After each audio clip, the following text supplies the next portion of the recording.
neste segundo e último bloco do programa Em Pauta, esta semana discutindo a abertura do processo de impeachment da presidente Dilma Rousseff, anunciada pelo presidente da Câmara, Eduardo Cunha.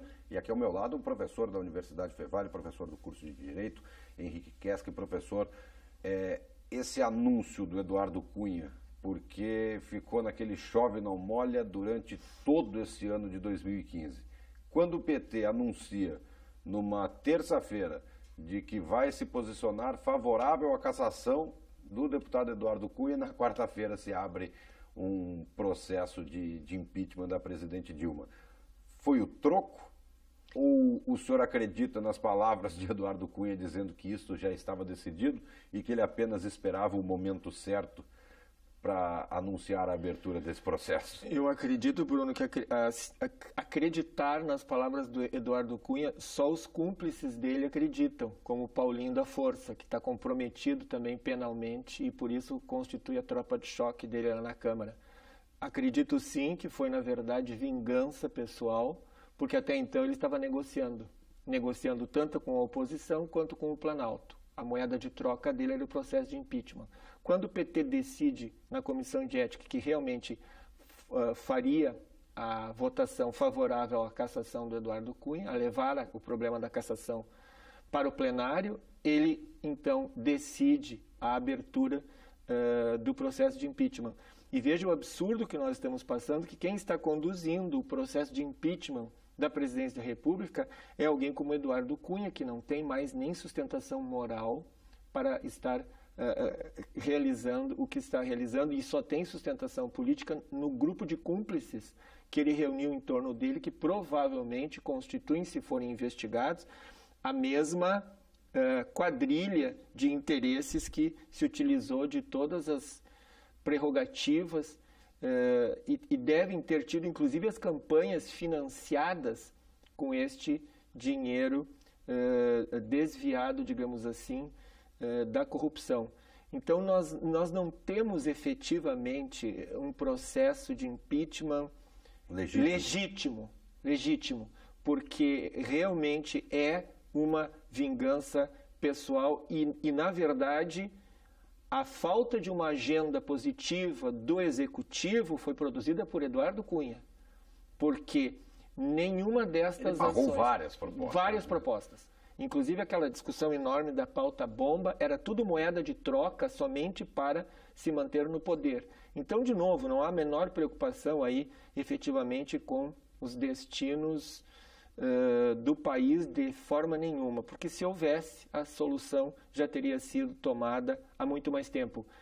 E quando a oposição se dá conta que um impeachment célere, rápido, tomado agora, impediria uma mobilização popular da própria oposição em função do Natal, do Ano Novo, das férias e do Carnaval, eles querem empurrar o impeachment para muito tempo depois, trancando ainda mais o país naquela ideia absurda de fazer a Dilma e o governo do PT sangrar até a morte.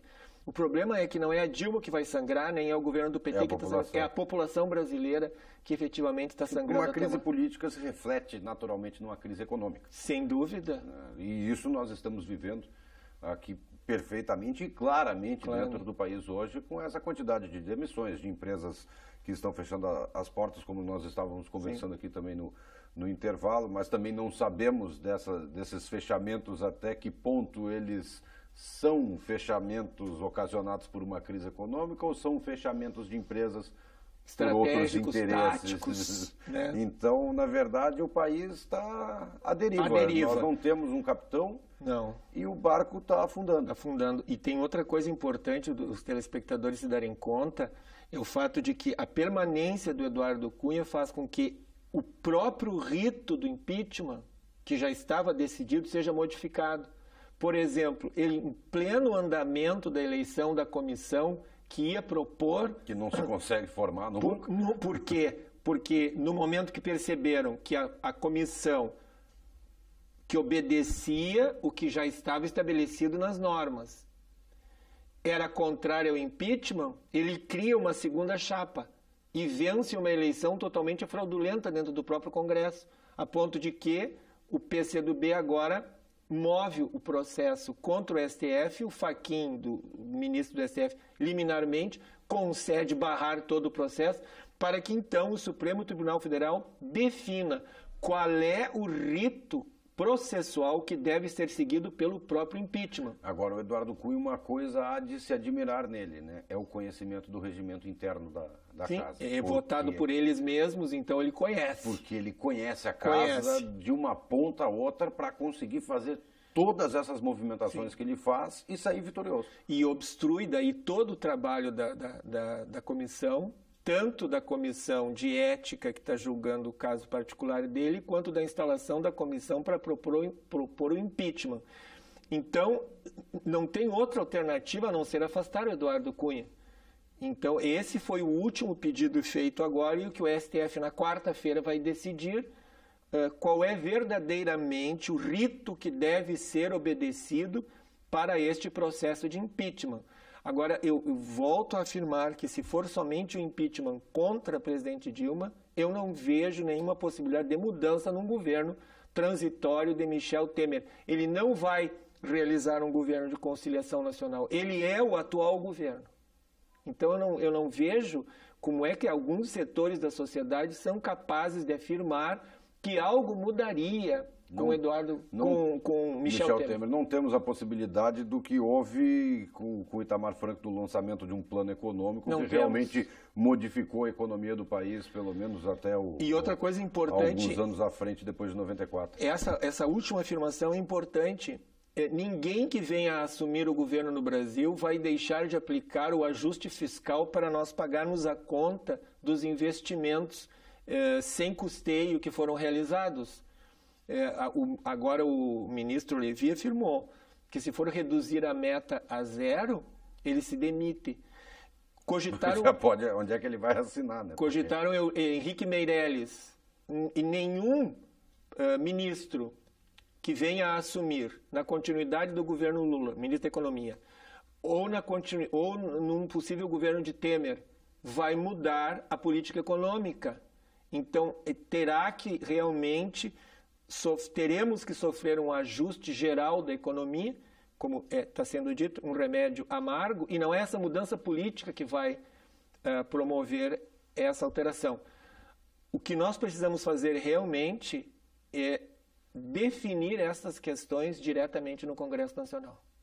E há possibilidade de definir essas questões? Porque pelo que a gente está vendo aí... Somente se o Supremo definir com clareza o ritual do impeachment, esse impeachment acontecer, o processo do impeachment acontecer agora, nesse momento, sem o recesso parlamentar, e o nosso parlamento decidir a favor ou contra o impeachment, né? Então, se isto acontecer agora, entre dezembro e janeiro, provavelmente iniciamos 2016 com esta situação resolvida. O que é muito difícil. O que ainda é difícil. Agora, uma dúvida até para a gente esclarecer para a população, professor. O Congresso, vamos supor que isso que o senhor falou aconteça. O Congresso não entra em recesso parlamentar e eles façam a votação, o Supremo consiga encaminhar sobre como tem que ser o rito processual do impeachment. Os deputados votam, né? Os senadores, enfim, o Congresso vota. O impeachment, propriamente dito, ou a saída da presidente Dilma, não ocorre já agora em 2016. Não, porque ela ainda tem 6 meses após, né? Isso é para decidir se vão voltar ou não. Exatamente. Pela saída da presidente Dilma. Essa decisão agora é somente se este processo vai ser aberto no Congresso Nacional. Na Câmara de Deputados, são 10 sessões, não dias, 10 sessões, para que seja apresentada a defesa. Né?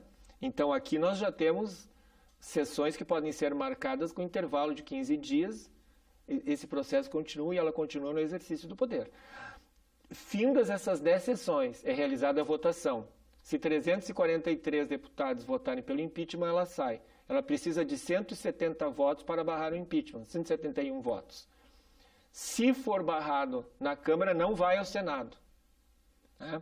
Se for aprovado na Câmara por 343, se não me engano, votos dos deputados, vai ao Senado.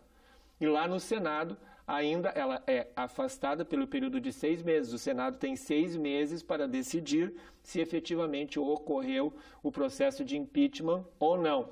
Findos esses 6 meses, se ela for considerada inocente, ela pode retornar ao poder. É somente esse ritual. Então, tu vejas uma coisa, se houver o recesso, se a propositura for feita somente em março, nós temos 10 sessões na Câmara e mais 6 meses no Senado, nós chegaremos aqui em dezembro de 2016 fazendo este mesmo programa da mesma forma, sem decisão alguma, e eu não entendo aí como é que nós vamos poder realizar uma retomada da economia. Certo, agora a gente falando um pouco de corrupção, colocar o senhor na sinuca de bico. O senhor acredita que a Dilma realmente, assim como Lula, não sabia de nada? Não, impossível. Enquanto ela esteve à frente do Conselho de Administração da Petrobras, à frente da Casa Civil, como ministra-chefe da Casa Civil, que ela realmente não sabia? Ou existe, como alguns cientistas políticos também já estão colocando, que há um movimento do próprio PT e dos seus aliados de criar um escudo em volta da presidente?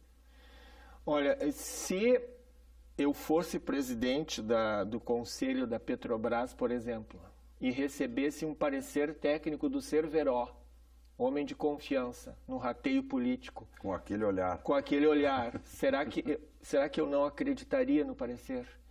Então, eu ainda faria esta ressalva. Dependendo dos pareceres técnicos, como a da compra da Pasadena, lá da refinaria nos Estados Unidos. Houve pareceres técnicos que apoiaram isto. Depois, houve a assinatura de um contrato com uma cláusula absurda, uma cláusula resolutória absurda, que duplicava o valor em caso de rompimento do contrato. Depois, houve a orientação para que rompesse o contrato. Depois, ocorreu a orientação para que recorresse na justiça americana. E depois, com a cotação do dólar, nós chegamos a uma dívida de 3 bilhões de reais, que era o preço da corrupção. Então, todo este aparato técnico pode ter sido montado sem que efetivamente ela tivesse esse conhecimento específico. Agora, quanto ao geral, no sentido de que não soubesse de nada, isto me parece impossível. Que pode ter sido levada ao erro de gestão em função dos pareceres técnicos? Pode. E me parece que aí... Mas não saber dessa corrupção toda que estava acontecendo embaixo do próprio nariz, pode até não ter ligação alguma com isso. Mas impossível sabia não do saber. Que estava acontecendo. Sim. Ela até o presente momento não apareceu nenhuma ligação pessoal dela, nenhum beneficiamento direto dela com o esquema. Né? Então, e a lei é clara nesse sentido. Pode ter sido levada a erro por esses pareceres técnicos? Pode. Mas não saber absolutamente de nada é impossível. Não há possibilidade como isso. Agora, pode ter pressão do partido para que ela, mesmo sabendo, fique quieta e não... Acredito que sim. Acredito que sim, porque dentro dos quadros do partido ela não é uma PT histórica. Então, ela pode realmente ter sido colocada nesse sentido até para possibilitar essa manobra levada a efeito pelo próprio partido. Que agora... Alguns setores dizem-se agradecidos a Eduardo Cunha porque finalmente se uniram contra um inimigo comum, ou seja, manter a presidente Dilma no poder a qualquer custo. Então, provavelmente as ações do Eduardo Cunha sirvam para isto, para unir de novo essa militância petista totalmente desfigurada, digamos assim, em termos de mobilização. Então, nos próximos momentos, nós vamos verificar se realmente existe condições de mobilização popular. E é um teste também, Bruno, para a oposição agora verificar se é capaz de realizar mobilização popular nas ruas. Sim. Ou não. Tá certo, professor. Obrigado pela participação mais uma vez aqui. Sei que o pessoal anda brincando aqui dentro da universidade, né? Você ganhou até o título de professor imprensa. Professor imprensa. Mas está sempre aqui porque conhece do assunto e quando o assunto é política, a gente certamente vai voltar a convidar aqui. Né? Obrigado mais uma vez pela participação e vamos, como diriam as antigas radionovelas, aguardar as cenas dos próximos capítulos, que a vida da gente em relação à política brasileira não está fácil. Não está fácil. Eu agradeço também a oportunidade e estou à disposição para essa discussão que eu acho de suma importância. Tá certo, então. Obrigado, professor. Este é o professor Henrique Kesk, professor aqui da Universidade Fevale, debatendo com a gente este assunto que tomou conta dos noticiários brasileiros e também de fora do Brasil sobre a abertura do processo de impeachment da presidente Dilma Rousseff, feita e autorizada pelo presidente da Câmara dos Deputados em Brasília, deputado Eduardo Cunha. O programa em pauta fica por aqui. A você que nos acompanhou, muito obrigado pela sua audiência e até o próximo programa.